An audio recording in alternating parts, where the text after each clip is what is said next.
नाम जपने की बात जब भी साधकों से कही जाती है तो एक सामान्य प्रश्न कि क्या होगा नाम जपने से, क्यों जपा जाए नाम, क्या है नाम का प्रताप, क्या मिलने वाला है नाम जप से।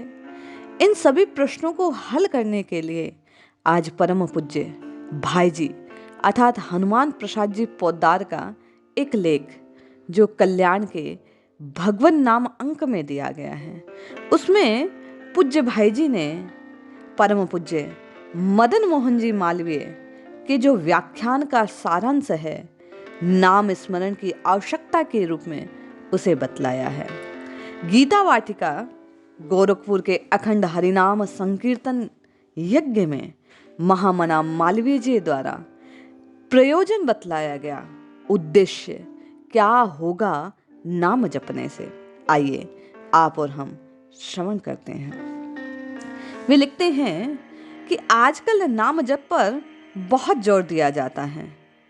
आप सब लोग भगवान नाम के जप और कीर्तन में लगे हुए हैं, किंतु आप ये बताइए कि नाम जप क्यों करना चाहिए, इससे क्या होगा।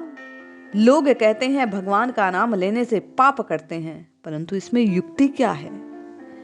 आप में से कोई इसका उत्तर दे दे। जब उन्होंने ऐसा पूछा तो कुछ देर के लिए सन्नाटा सा छा गया, कोई कुछ बोला नहीं। वे कहने लगे, बात यह है कि हम जिस समय किसी वस्तु का नाम लेते हैं तो तत्काल हमें उसकी आकृति, गुण आदि का स्मरण हो जाता है। जब हम कसाई शब्द का उच्चारण करते हैं तो हमारे मानसिक नेत्रों के सामने एक भयंकर आकृति वाला पुरुष, जिसकी लाल लाल आंखें हैं, काला शरीर है, हाथ में छुरा है, बड़ा क्रूर स्वभाव वाला है, ऐसा व्यक्ति प्रकट हो जाता है। वैश्या कहने पर हृदय प्रतल पर वैश्या की मूर्ति अंकित हो जाती है। गंगा जी कहने पर गंगा जी की धारा कलकल हमें मानसिक सुनाई देने लगती है। इसी प्रकार जब हम भगवान का नाम लेते हैं तो सहसा हमारे चित्त में भगवान के दिव्य रूप और गुणों की स्मृति जागृत हो जाती है। भगवान नाम स्मरण से चित्त अनायास भगवदाकार हो जाता है। भगवान नाम स्मरण करने से चित्त के पाप ताप संताप नष्ट होने लगते हैं। जब भगवान के प्रति हमारी वृत्ति जुड़ गई तो पाप संताप रह कैसे सकता है।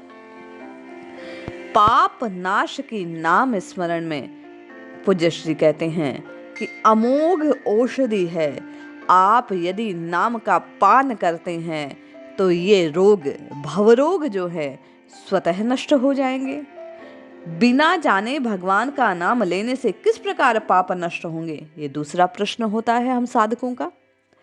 तो वह कहते हैं कि श्रीमद् भागवत के 6 स्कंद में आया कि अजामिल का अद्भुत प्रसंग, मरते समय पुत्र को नारायण नाम से पुकारा और भगवान विष्णु के पार्षद उपस्थित हो गए। उन्होंने तुरंत उसे यमप्रास से छुटा दिया। यमदूतों की त्रास से, कष्ट से वह मुक्त हो गया। यमदूतों ने उसके पापमय जीवन का वर्णन किया, यमदंड की बात कही।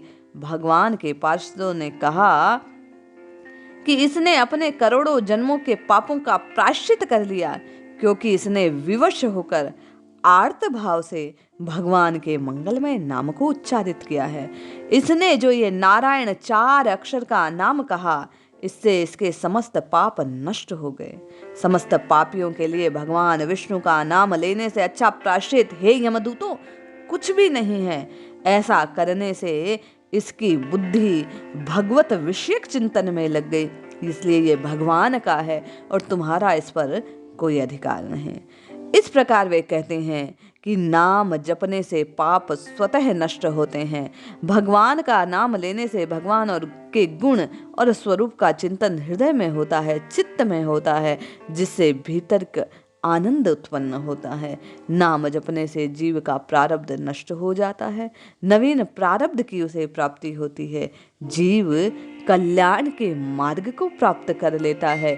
नाम जपते जपते नामी तक पहुंच जाता है, क्योंकि वस्तुतः नाम और अनामे पृथक है नहीं। इसलिए नाम जपने का बार बार इसीलिए कहा जाता है, नाम जपने से वह नामे, वह कृपा पुंज, वह दीन बंधु हमें प्राप्त हो जाएंगे। जय श्री हरि।